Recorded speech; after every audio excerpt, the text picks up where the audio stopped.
ধরুন আপনি একটি অফিসে জব করেন, তো আপনার অফিসের বস আপনাকে বলল যে এই এক্সেল শিটে অনেকগুলো এমপ্লয়ি নেম আছে।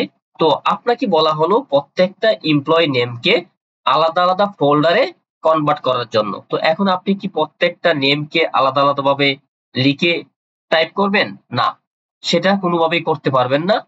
সেখানে হতে পারে কয়েকশো বা হাজারও হতে পারে এমপ্লয়ি নেম, তখন তো আপনি সেটা চাইলেও টাইপ করে লিখতে পারবেন না।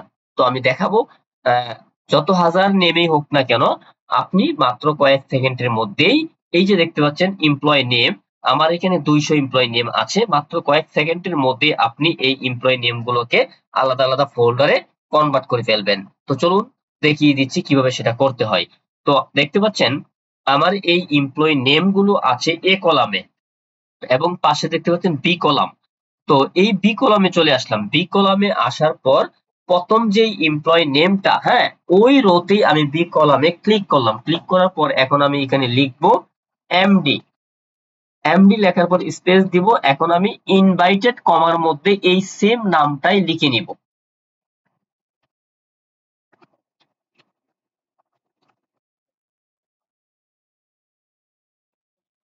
ভিউয়ার্স, তো দেখতে পাচ্ছেন আমি এমডি এবং ডবল ইনভাইটেড কমার মধ্যে আমি নামটা লিখে নিয়েছি। এখন আমি এটাকে এখান থেকে আমার কিবোর্ড থেকে জাস্ট এন্টার দিয়ে দিব।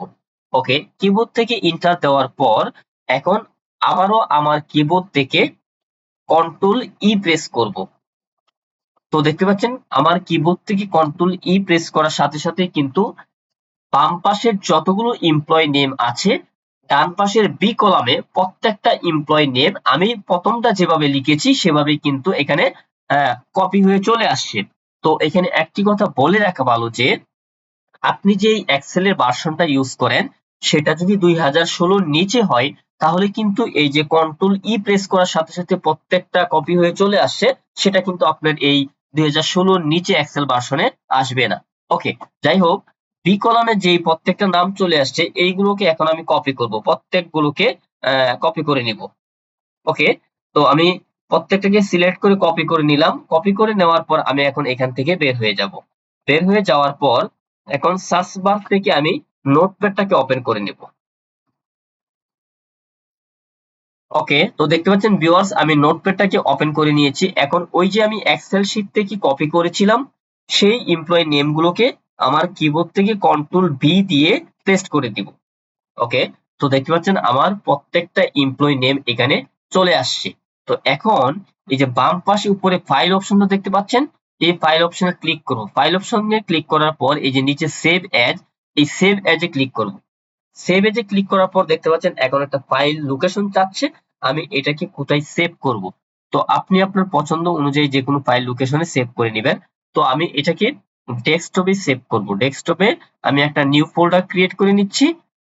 এখন এই যে নিউ ফোল্ডার 2, হ্যাঁ, এটাতে আমি এটাকে সেভ করে নিচ্ছি। ওকে, তো আমি নিউ ফোল্ডার 2 ফাইলটাকে লোকেশন সেট করার পর এই যে ফাইল নেম, এখানে আপনার ফাইল নেম যেটাই আসুক না কেন, ফাইল নেম সম্পূর্ণ করার আগে তারপর হচ্ছে এই যে লাস্টের দিকে এখানে দেখতে পাচ্ছেন আমার file name MD Arif Hossain আসছে।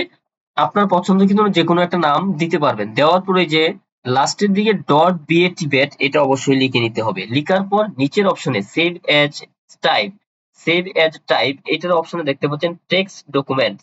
এটা যদি না থাকে তাহলে এখান থেকে টেক্সট ডকুমেন্ট সিলেক্ট করে নেবেন। সিলেক্ট করে নেওয়ার পর এই যে এখান থেকে সেভে ক্লিক করব। ওকে, সেভে ক্লিক করলাম। এখন আমি এটাকে কেটে দিলাম। কেটে দেওয়ার পর আমি এই যে এটার মধ্যে সেভ করেছিলাম এটাকে এখন ওপেন করব। ভিউয়ার্স, দেখতে পাচ্ছেন আমার এটাকে এই যে এমডি আরিফ হুসাইন নামে সেভ করেছিলাম, এটা সেভ হয়েছে। এখন এইটাতে আমি জাস্ট ডবল ক্লিক করব।